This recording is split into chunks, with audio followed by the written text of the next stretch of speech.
How to fix we cannot send a text message to this phone number easily and fast on Twitter. So, hello guys, in today's video I'm gonna show you how to fix this problem easy and fast. First thing, open the settings, go to the apps, open the apps, go to the Twitter. On this page you will find all the app settings.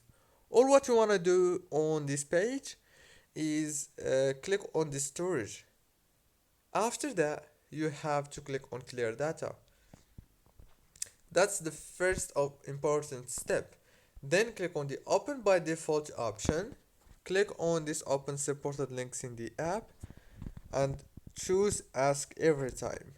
Now go back and uh, open the Play Store or the App Store and update your Twitter. After that, you have to restart your phone, reopen it, and that's it. Don't forget to like, subscribe.